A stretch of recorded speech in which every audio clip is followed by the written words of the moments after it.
Today I have a very special guest who I'm so excited to be connected to. Thank you so much for being on our show. Please introduce yourself to us. I am so excited, Ro, to be with you. My first name is LaNissir, and my last name is James. It's a tough name to say. Once you got it, you got it. And when you don't, you're like, what? So I'm LaNissir James, and I bring you greetings all the way from Southern Maryland. So I'm excited to be on the Yay. show with you. Thank you. So tell me about yourself. I don't want any titles, not the mom, not the wife, none of those. Tell me about you, the woman. Oh my goodness. So I'm the person who is the joyful mother of children. Literally, my favorite verse is, He maketh the barren woman to keep house and to be a joyful mother of children. Praise ye the Lord. And I was a woman who was barren, spent most of my time crying as Hannah and, begging the Lord. My husband and I had been married for several years and we couldn't have any children. And I was, busy working outside the home. I shouldn't say outside the home because I ran a business from home. Right. And then I had the first child. And I was so excited. Like her nickname is Star. We were like, we're going to be one and done.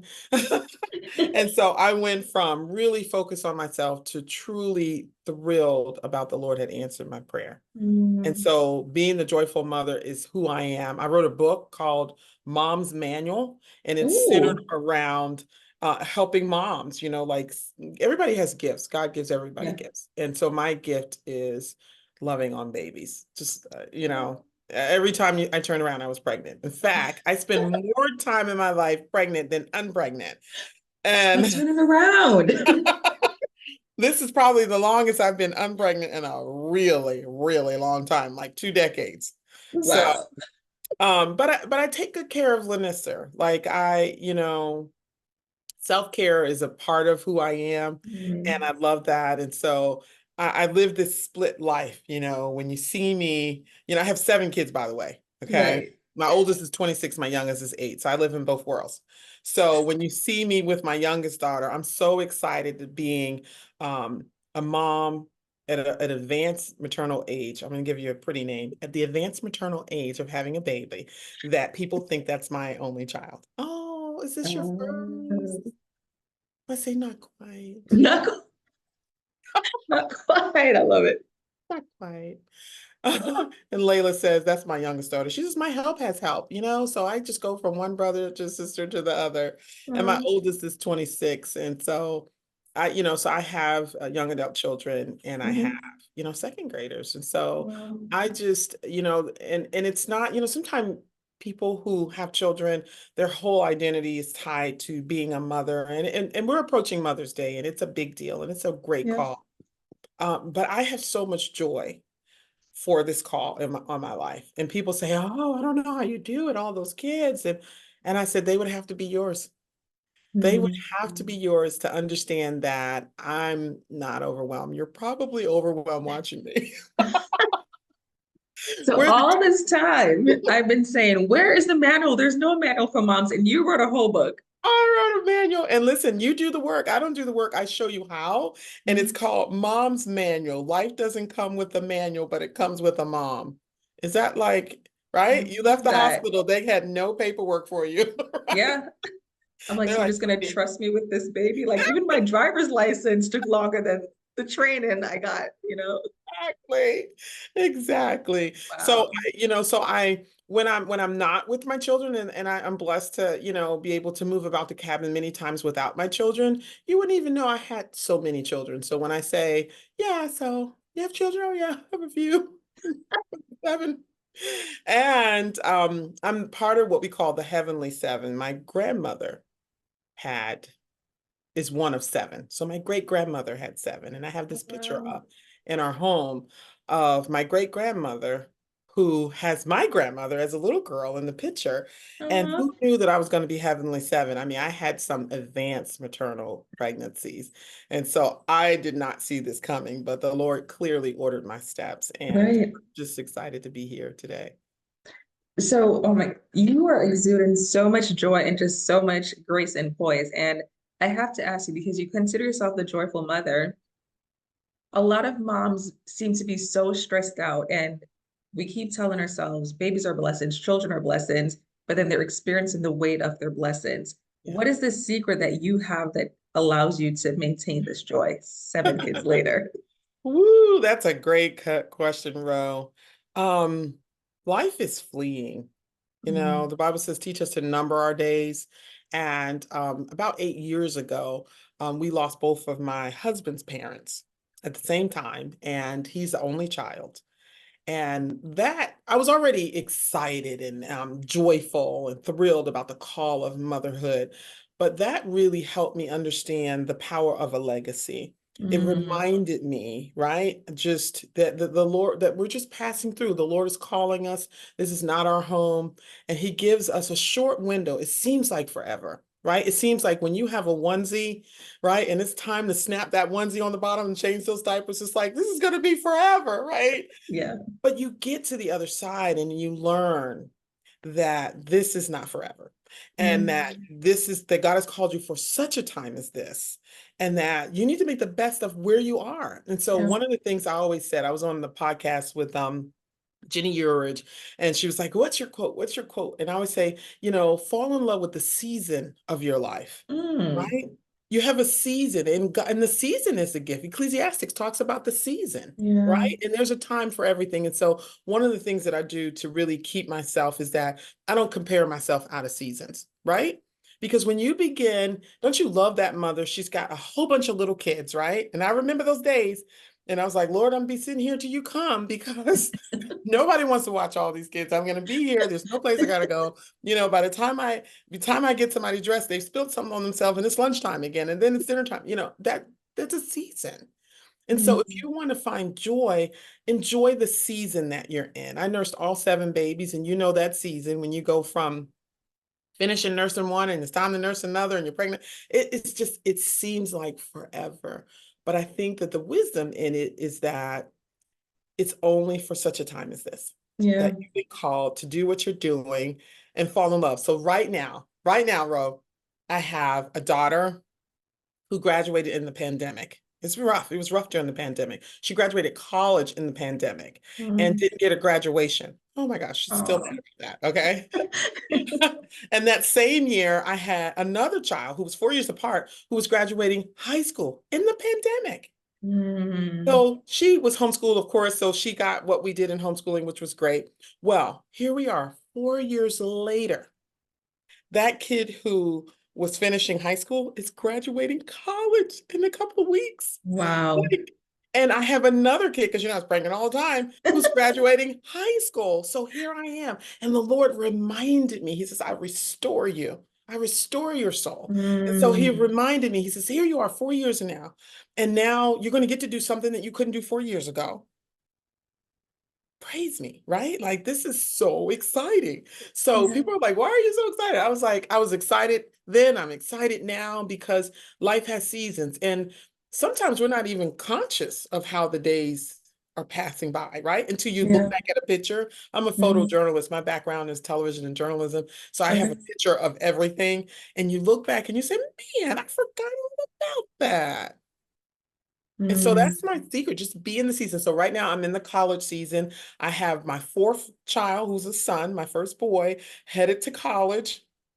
And I have congratulations. thank you, my second daughter who's finishing up college, right? Wow. And I have another one who's in college. It's Mm, crazy. It's crazy. And then, but don't forget, I got my 2-year-old who just got her butterfly garden, and she's waiting for the butterflies to come out. We're waiting. So do you see it? It's like, yeah. So people are like, I don't know how you do it. I was like, they have to be your children. Mm. And if they're yours, you're not tired. You're just tired watching me. That is such a beautiful response. And you dropped some nuggets, and I want you to go back to them because I don't want those to go over people's head. Like when you were talking about the seasons, one thing you mentioned is not comparing. And comparison is such a thief of joy, right? Like we're Yeah. looking to the left, well, how does that mom do this? And we're looking over this, and why doesn't that mom have that? Yeah. How did you learn about the importance of not comparing? Yeah. The word says be content. Be Mm, content, where you are, where you find yourself. Learn that perseverance. So no matter if you're having a good day or a bad day, just that this is just the seasons of how life is. And so really just not being in someone else's season, Yeah. trying to question God about a season that you're not in. Mm. Right? We're pushing God and we're asking him. And let me tell you something. He'll challenge you. Because when I was pregnant again, I was pregnant again, but then I was pregnant again and again. And he said, "Do you remember?" He said, "Do you remember how you were crying and asking me, begging me, pleading?" Mm. He said, "Do you remember? Well, you're pregnant again." I literally went in for a regular pap and pelvic exam, minding my own business, y'all. Minding my own business. They were like, "You're pregnant." I was like, "I didn't ask for a pregnancy test, but thank you." They're like, "Oh, we check everyone, honey." I was like, "Well, when you find the right blood mix, you let me know." Wow. And they're on the line laughing. She did this so many times, you know. And the Lord's reminding me, he's like, "Do you remember? Do you remember how much you yearn for this?" And so I went from I'm pregnant to I'm pregnant. Yeah. Yeah. That's So really good. Oh my gosh. we have to remember how the Lord has brought us so far. So You said that word so many times, and my husband said to me, I think it was earlier last year, he said, "Bro, we need to start writing down things because the Lord literally commands us to remember." Like there's so many times in scripture where he said, "Did you not remember? Didn't yeah, I tell you to remember?" And it's like we go through these moments that feel like we're never going to get through, and we get through, and then we forget. And it's like, yeah, no, you need to have a flashback on those moments because that's what's going to help you get through the other season that you're in that feels impossible. So I yeah, really appreciate how you talk about remembering and the piece about not belittling what God has done for us, right? So you're comparing and looking at someone else's season. He's like, stay in your lane. And yes, that's what I tell my kids. Like sometimes my kids try to compare with each other, and I'm like, no, you're comparing with your past. I don't care what your brother's doing. right. We're looking at what you did yesterday, and That's right. that's what you're, going against, not other people. So That's right. that piece about staying in your lane and falling in love with the season that you're in. It's so it's so profound and at the same time it's so tough, right? Because we're Yes. always looking to the next thing, but that's Yes. what keeps you stressed because you're never in the moment. So Yes. staying present. Thank Yes. you for that. You're I welcome. love that. It just makes me think about this too shall pass, Yes. right? So, and good or bad, even the excitement that you're in, this too shall pass because something else is going to happen. So Yeah. just savor every single moment. I love it. I love it. I love it. Yes. So tell me, how did the homeschooling journey start? Are you one of those people who, the minute you had your first kid, you're like, I'm homeschooling, or were you like kicking and screaming, God is dragging you? Well, I'm more of the reluctant homeschooler, so I'm closer to the kicking and screaming. My grandmother was so focused on education that my mom graduated at 16 years old. Speaking Hebrew, right? There in Okay, Newark, New Jersey, at Weequahic High School, right near you. And so education was a big part of our family. And so just like most Black Americans, it doesn't include homeschooling. And most of us have never heard of homeschooling. right. Like, what's homeschooling, right? Yeah, So when we had the kids in private Christian school, and it was a situation over a grade. I just knew that it was time for a change. I just didn't know what it was going to be, and I was willing to just look at all of my options. And the Lord said, "You're going to homeschool." I was like, "Homeschool? What does that mean?" And wow. my husband said, "Is this legal? Like, don't have the police at my door." And that's where I connected with HSLDA. That's my story. Okay, Because he was like, "Don't have the police at my door." I said, "Honey, right. you are the police. 33 years, major narcotics detective." Yes, he's the police. He says, "Well, don't have my coworkers at my door." Talking to the girl at the park, talking about you're going to take the kids out of school and you got the police at the door, right? And that's how it started. That's how I fell in love Yeah, with HSLDA. My story, we talked before we went live about how you connect with HSLDA. I needed to know all the details. Well, yeah, for me, my husband needed to know all the details because we went from spending $20,000 in private education to $500 in books. He kept saying, "Is this legal? The kids look happy. The bus is going down the street. Like, what am I missing? What's the downside to this?" And so I right, think I set out as a reluctant homeschooler trying to appease my mom, right? Because she said, "You're homeschooling my grandchildren." That was code word to it better be good. right, It better be right. better than what you were doing, I'm right? watching Why were you you. doing this? Exactly. When you got to answer to your mama. And So I had that going on one side of me. Then I had my husband going on the other side. Is this legal? Are you sure? And so you don't start out knowing, here I am almost 20 years later. You don't start out knowing that you're going to do it as long as you're going to do it. You have to Mm, take 1 year at a time, one situation at a time, one season at a time, one semester at a time, one curriculum at a time. And the Lord will show you. So I always say, go as far as you can see. When you get there, you'll see more. And mm. so here I was. And so my first daughter, it had to be good. Remember, I was in trouble with my mom. And I said, "You're going to be a doctor and a lawyer." Right? She was a junior Olympic gymnast at the time, training on a very high level of gymnastics. And we started homeschooling. And all I knew was this better be good. So I thought she better get in a dual enrollment program. I said, if she gets an associate degree and a high school diploma at the same time, that should suffice. Like everybody should be okay with that, Right. right? No, I And know. so anyway, it didn't turn out that way. She didn't finish her associate degree, but she did take enough classes to have had the max amount of classes that she could take to transfer into her 4-year university. So the dean says, "Who's this kid that shows up with half my classes done?" Right? Oh, It's the homeschool kid. You gotta love it. So yay. that's how it started. And of course, it will give you hope for those who are watching that we calmed down by kid number 2. We didn't do any dual enrollment classes with her, and she's the one who's graduating. I mean, Dean's List, magna cum laude, just, took those entry level classes, it's great, So my oldest daughter was in political science, and my second daughter was in environmental science. Now, Ro, we own a family beach. And so when she said that she was doing environmental science, I was like, aren't we already the environmentalists? Like, do we need a degree in that? I'll be honest. My husband's like, "Hun, let her do what she loves doing." And she loves it. So we call her our environmental ambassador for Okay. Taylor's Beach. We're featured on the African American Museum, and we own a family-owned beach. It's in Virginia. We've been baptizing people on our beach for over 52 years. It's the best kept Oh, secret. And oh and my it gosh. Mari is literally like 1 week away from officially having her degree in environmental studies. And it was her passion just because of her experience um, on Taylor's Beach. And so, I mean, like literally, we did our biology on the beach. This is like that kid, Oh my gosh. I She says, love "Mom, it. I'm gonna test the water. I'm gonna test to see what the water. I want to know what's going on. And I want to put it in the microscope." So, so homeschooling was a way that every year the Lord showed me more and more and more and more Mhm. and more. And we've been serving at our church now for about 13 years because my kids wanted to be connected to their community. They were like, we want to be around other homeschoolers. And I was like, well, I had background in leadership.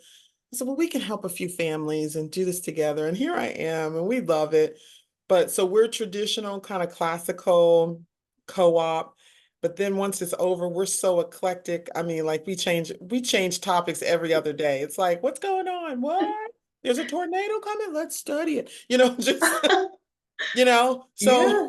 so I'm all over. Like I told you, now we got the butterfly net. We were doing flying creatures, but we have our curriculum, but we decided to buy some caterpillars, Yeah. And my little daughter, she loves, that's our future vet. So we decided to get a puppy. And then we had 2 Mm. puppies. And then we had 7 puppies. So who gets the boy and the girl puppy? The Jameses. So there's days where it's animal science and there's no other science going on because that, my friend, is animal science. I hear We're you. done. Right. Check. Check. Oh my gosh. You said So there's, yeah, go ahead. just it's an organic thing, right? So you Mm. start and you're like, I'm reluctant. And so if you're watching and you're reluctant, you're about right. And then you go, and I love how you said you visit some of the state orgs. We have conventions, and then all of a sudden you get exposed to learning another way of how you can fall in love with education. Mm-hmm. Number one thing homeschool people do is we collect books, don't we? We sure do. We like We books. sure do. That is so impressive. Like you are a poster child for like homeschooling and really doing the interest led and the organic and really like making it come alive versus we have to talk about this because it's happening. I remember when the solar eclipse happened, I was in Ohio with my boys, and my in-laws had 100% totality. I'm like, science check. Like Yes, this, we're done, right? we're done. But versus, oh, we can't go watch the clips. You have to finish the curriculum. No, this is what's happening in real life. Let's go check it out. Yes, yes. I So love true. that. So you said how, in the beginning, your mom, it's not that she wasn't on board, but because it was new, she was curious and she wanted to see, what was going on. And your husband is also giving you the side eye, like, what are you doing? Like, why are we doing this? Can we even do this? Right? What would you say to the person who either is on the fence because there's so much peer pressure, so many voices whispered in their head, why Yeah. are you doing this? Are you sure you're supposed to be doing it? Or the person who's in the trenches doing it right now and they're still not getting the support from well-meaning family members. Like, Yeah. what would you say to that person? Oh, that's so my life. It's all of our lives. I mean, we would go down to Taylor's Beach and we're very eclectic. And at the time, his grandmother was alive, which was the kid's great grandmother. And I would have other family members who would show up and say, shouldn't the kids be in school? Like, what's going on? Is this homeschooling? And so I started giving it titles and I was like, yeah, this is history. They're talking with their great grandmother. I And love it. then someone else was, my other daughter, LaNissir, she was planting her strawberries. And they're like, is this homeschooling? What is she out? She's just working in the garden. I said, yes, this is botany. This is botany. And then my son, who wanted to restore his grandmother's beach house, and he started working with his hands and working with woodwork. And I said, yeah, this is construction management one. And then they would come the next year. He's still working on this? Yes, this is construction management too. Right. And then my daughter who's painting, she's loved, So my son, by the way, he's getting a bachelor's degree in business administration, project management, and also technical studies. He leaves for Liberty University in August. So we're excited for him. And that was a kid who 4 years ago, eclectically, was just hanging out at his great grandmother's. Yes. So Yes. what I would say to that person who, they're hearing from people who are well-meaning, they're just Yeah. concerned that you really have to spend some quiet time with the Lord. You are mama and right? Or dad, what the Lord is asking you to do with your child. And it's your responsibility to do it, right? And Mhm. so and it's going to look different, than what, again, we don't have a bunch of people on our street who are homeschooling. And so you also have to be willing to swim alone Ooh. and get connected to what the Lord will have you to do. And, if you just have mustard seed faith, you're like, you know what, I'm going to close this book today and we're going to work on character development, or we're going to get outside, the weather is nice, or we're going to take a field trip. You'll get a chance to see God's plan because you don't always see it in front of you, right? You're thinking, I've been working on the same math problem over and over. It's not working, right? Because you want instant results. That's It's not how it works. microwave generation. Yep. It doesn't work that way. I remember my son, Leo, he was like, Ma, I just don't get it. I just don't get it. I don't understand how a half is bigger than a fourth because four is bigger than two. And I go, Right. okay, okay. The pizza was getting ready to come. I said, could you double cut the pizza? And so then I said, Leo, did you want half the pizza or fourth of the pizza? He's eating now. He's like, I got it, Mom. I got it. A half is bigger than the fourth. It's bigger than the fourth. So education happens, right? It doesn't Mm. have to be in this formal setting. It's just happening. And I am so grateful. Unlike when I had, my mom had to work and she was a single mom, and I didn't really understand I didn't learn my character base from her because she was gone. But the kids get a chance to see us, to see us in our most vulnerable state. They see how you get up in the morning, how you go to sleep, how you Yeah. organize your day, how you deal with conflict, and they're watching. And the Lord is just using you to really make an influence, a Mm. positive, instead of these, people who are well-meaning, very, very well qualified, but they're not mom and dad. They Right. don't know your legacy. And I was at my end of the year program at our church, and I said, the two distinctions about homeschooling is this: you get to keep Christ in your curriculum if you choose, and that's a big deal. And the Mhm. second is parents, parental rights. Mhm. That you begin, because in the traditional school we lock the parents out. Yeah. Well, in homeschooling we lock parents in. Right? We have a parent-led co-op. It's like, No, your kid can't come unless you're coming. Isn't that great?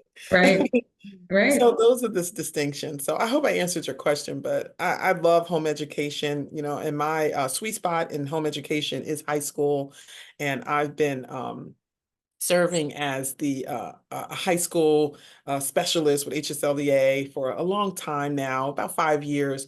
And I work with my church with high school. So I love helping kids launch, right?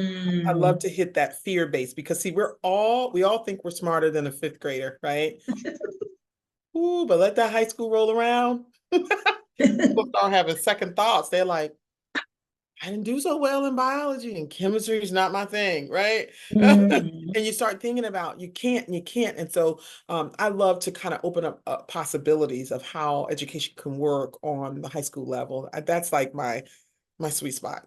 I love to hang out there. I hear you. And you definitely answered the question because you took us back to God. You're like, listen, you have to go and make sure that you heard what you heard and make sure that you get clarity on what you heard. And like you said, you do what you can for as far as you can see. And then when you get there, you'll see much further. I Yes. remember in 2008, I thought I heard God clearly say something to me. And I said to someone, hey, just wanted to let you know you're not going to see me for a while because I'm moving to China. And he said, oh, I don't think that's God's will. And me with my little sassy self, I said to him, well, when God called me, it was in a three-way. He called me, he just called me. Not Fast call forward that me a person. three-way. That's right, Ro. That's right. We're spending too much time trying to sell others on the assignment that the Lord gave. Conference call. Mhm. Yeah, I love that. That's good. That's a What good I will tell you though is that person who told me that it wasn't God's will was not my husband. So one. Right. maybe Right. he had it, his own little thing there. But I share that because it's the same thing when I started homeschooling. Like there's some things, I'm telling you, there's some things in my life where I'm like, I'm not really sure. I think God wants me to take this job. I think, I'm not sure. Those two things, move to China, homeschool my kids, crystal clear. There would like if I told you that I think I'm lying. Like I was so clear about what he said, right? So I think sometimes it's about shutting out those voices, Yeah. shutting out Google, because like I said, I like to do that research, at 2 o'clock in the morning and like find out all the things. But sometimes it's about shutting out all those voices and saying, God, what are you saying? What do you want Yes. from me? Because I'm overwhelmed by all the different opinions. I'm overwhelmed by the overwhelming opinion that sounds different from what you said. But what are Yeah. you saying? That's good. That's good stuff, friend. And the other thing you said that I really loved was how you make homeschooling practical. So I remember hating history. Every single thing I did, I got an A in it because I knew how to study, I knew how to cram, I knew how to get that A. But then the information would leave my brain when it was no longer necessary, and because I didn't want it. I wasn't interested in it. But then when I started teaching the boys, I said, well, instead of flipping the pages about Abraham Lincoln, can I just go to Lincoln Park right here in Jersey City and show them, Yeah. the actual monument? Can we go over across to Pennsylvania and show them George Washington's crossing and like reenact the whole thing? And Yeah. the conversations on the way back, as we're like reading a book, a living book, where they're kind of like going through George Washington's socks, or they're going through what happened in history. The kind of questions they ask, I'm like, they're blowing my mind. These little Yeah. 9 and 7-year-old boys, the questions they ask are so profound. And it's because I'm not saying in 1789, George Washington became the first president. It's like we're actually living it. So I Yes. love how you talked about the practical piece of the pizza, right? Like you can Yes. learn fractions real quick. With my middle guy, I'll say, I'll ask him a math question and he'll give me an answer. And I'll say, if you have $5, the minute I say dollars, he gets it. His math, his math skills get so sharp. You say dollars or Legos or something that he's interested in, and Right. it literally turns everything around. So I love thank you for that. sharing that piece. I love that. Yeah, and we're Well, road schoolers, so we like to be out and about like part of our time. We have a 33-foot RV, and so we're known to be out on the road. It sleeps 10, so everybody can go. And Wow. of course, for people who are not familiar, there are the junior ranger programs that you can go to at all of the, the national parks. And there's so many ways to learn out and about. And isn't it true that when you take a field trip, you can learn about, Abraham Lincoln, but when you go to, one of his monuments, of course, we're here in the Washington, D.C. area, it just comes alive, It and does. and when it's time to come back to, to read a book about it, the interest is there, right? And all of a Hmm. sudden, kids get engaged in things that they think that they weren't interested in. So that's just so much fun. And that's Yeah. the beauty of homeschool freedom. It's just being able to, curate your homeschool journey. And it's exciting and it's different for everyone. And that's what's nice about it. Yes, it is. And I'm also redeeming my own education. There are things that, like I told you, I learned it, but I didn't really care about it, so I forgot it. And now I'm like putting the pieces together. I saw this t-shirt that says, "Don't let me repeat myself, history." Right? And it's like you start to repeat those mistakes because you don't know that it happened before, right? Right, Um, right. but in that redeeming the education, I always thought the homeschooling journey was me being home with my kids, loving on them, and teaching them. I didn't realize it was a part of the curriculum for me. Oh, There yeah. is so much character and spiritual development. I'm like, God, I did not sign up for this. Like Yeah. patience, I didn't ask you for this, you know? I'm Yes. I'm the kind of person who I'm like, I'm not gonna pray for this because God doesn't just download it. He puts me in the position so that I can have to learn through it. I'm like, no, Holy Spirit, activate. That's what I want. I say all that to say, what are some of the things that you've had to learn or unlearn about yourself because of this journey? Yeah, so much. I love what you're saying in that you learn alongside of your children. I think parents, when they first start homeschooling, they're not conscious of how participatory the experience is going to be. Because I think when you're in traditional school, you're just trying to teach a test, right? You're just trying to Yes. help your kid get the answer and, come on, come on, come on, let's get this project done. But when you're homeschooling, you're coming alongside because your kid sees how much of what you're teaching you Mm, learn, right? And so I too have had to relook at some of the mistakes maybe that I've made in my own educational journey, right? That I really want to help my kids do better, hmm and I mean, there's countless things. One of the things that I think about is reading comprehension, hmm and I could throw out a curriculum that one of them that I love. And in reading comprehension, I would skim books. I wouldn't really read them when I was coming up, right? We had Cliff Notes, right? We read the Cliff Notes and right?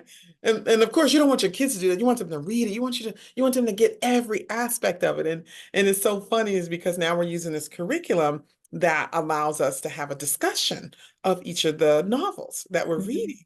And so now I have a play by play, chapter by chapter. I know if you read it, if you didn't read it, I can help you with your reading comprehension. Yeah. But yet the Lord keeps you really in a humble space because they're like, "LaNissir, that's not what you did. You crammed." Yeah. Right? Yes. And your kid is now reading, right? You know, Yes. so, it's a humbling to kind of come and but then to say to your kid in a very vulnerable way, I understand why you want to skip chapters. I understand why you're not interested. And having the homeschool freedom to turn the page and take a different look at that material. We just Mhm. recently saw Prince Caspian at the Museum of the Bible. And, Oh, and where I was trying to get these kids to, I was like, you guys are gonna love the Chronicles of Narnia. And, and they're like, not. And I was like, oh God. But of course, then they come back from, Prince Caspian. They're like, we love the Chronicles of Narnia. And oh my gosh. And so now it's a whole, but you see, it's just that little change, it's a mm, paradigm switch, if you will, where education happens on a whole new level if mom and dad are willing to be humble, right. and And vulnerable in the way that vulnerable. they teach. Yeah. Same Mhm. thing. I'll tell you another story. I hated chemistry coming up, right? And so we got this great curriculum on chemistry. And we learned about, this song where you learn all the elements and how we were coloring the pages. I mean, I was teaching five, six, 7, and 8-year-olds chemistry, and they were reading and singing the periodic table. That was not what I was doing in chemistry, Right. right? And even some of my other older students, they were like, "Okay, we didn't have that kind of love, right?" Yeah. I'm like, I got the alkaline metals, I got the noble gases. They were so excited. And so I think that when parents sit back, relax, and ask God for help, and new ways of how to tackle a curriculum that might have been, or subject that might have been hard Mhm. for us, he will show you. He will show you ways, and you'll be learning all over again. It's exciting. Yeah. Yeah, and when people told me that you get to redeem your education or you'll learn alongside them, I always thought it meant, okay, we'll learn together this history sentence or whatever. I didn't realize I was learning about myself. So like Yeah. all the times when I had like any kind of struggles with math with my sons, I always thought, God, what's going on? Like math comes like this to me. Why is it not coming like that to him? I didn't realize it was me. It was the patience and me not holding to the philosophy if a child doesn't learn how you teach and you have to teach the way that they learn. And I'm like, wait, so this is a me thing? It's them. I know this, right?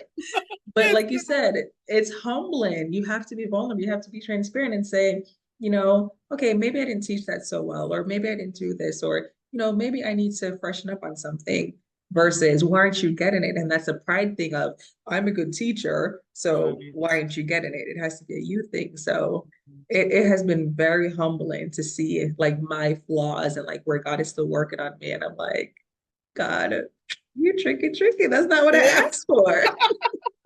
No, I was gonna have to teach them. He's like, no, I'm gonna teach you. There you So that go. you can teach them. There you go. He's like, no, this is about you. This is Yeah. about you not being patient. I'm like, okay, fine. Yeah.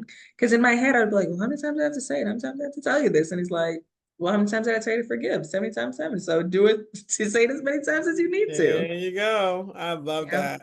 I love that. it's interesting. Oh my gosh, I can hold you here forever. It's so refreshing to talk to you. And because you have this perspective with like your 8-year old all the way up to like your 26-year-old, you're repeating things and you're seeing things in different lights because I'm sure like the first one is the experiment, right? So Yeah, like I'm we're sure you're practicing. We're all practicing on that firstborn. Poor firstborn. We love you, firstborns. love you. You Love didn't you. know. Thank you. Yes. But you have such a wealth of knowledge and so many different perspectives. So I could hold you here forever. But we're all mamas, and until I get that manual, I need to, just release you. What are your final thoughts? What do you wish that everyone knew, or what is something that you wish you knew, or just like an open-ended question? What else would you like to share? Yeah. Move at the speed of life. Oh, Move at the speed of life. I've said this before and I say it again, that God has given you a life that he wants you to live, and you have to move at that speed. mm, That's not the speed of your neighbors, not the speed of your cousin or your brother or your mom. It's your speed. Like we're getting ready to take a cruise with my grandmother who's 91. yay. If the Lord says the same, right? But it's the speed, right? And I told the kids, I said, yeah, we're Mm, all going. My mom's going, my grandmother's going, but we're moving at the speed of life and how the Lord has given it to us for such a time as this. And so we're just mm, ripping and running. I mean, like we're not coming. Right? Grandma's 91 and she's excited about going. And that's the speed of life that we're going to live on, right? well, And be joyful about it, right? Praise ye the Lord. He maketh the barren woman to keep house, to be a joyful mother of children. Praise ye the Lord. And so just understand that where you are in the season, maybe you're waiting for children, maybe you already have children, maybe they're young children, maybe they're middle school, they're high school, wherever they are, they're young adults.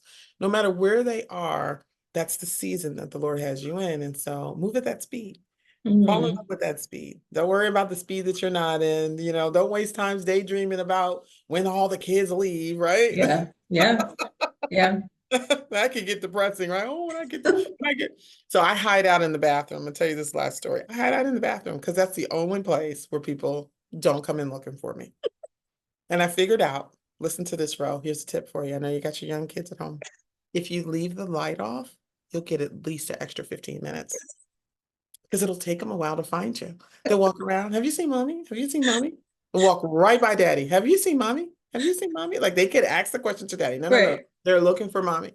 And then walk by and finally they're like, she's gotta be under there. I've looked everywhere. And you have gained 15 minutes. So sit quietly, keep the light off, and there, my friend, is your free time. You're welcome.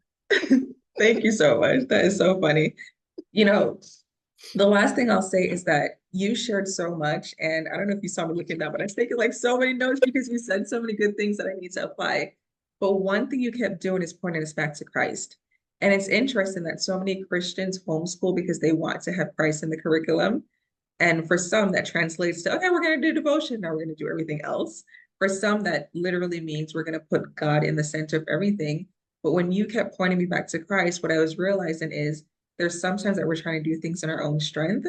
And there's sometimes that it's hard because we push Christ out. We're like, God, we did devotion already. Let me handle this thing, right? Let me handle this math problem. Let me handle this chemistry piece instead of saying, God, I need you in every season. I need you in every moment. I need you in every subject. So thank you so, so much for pointing us back to the one who gives us strength or source or help. So Yes, you're yes. amazing. Thank Thank you. you. God is to be glorified. And I tell you, if you will keep him first in your homeschooling, like you said, um, it's amazing what can happen. In fact, you have no idea. Eyes have not seen or ears have not heard what can happen when you fall in Mm. love with having Christ in the middle of what you do and building your legacy around that. I really just wanted my kids to be able to be lovers of Christ, to see how I, handle and the good, the bad, and the ugly. But Mm. most importantly, for them to get a hold of the Lord for themselves. And I think that's so important.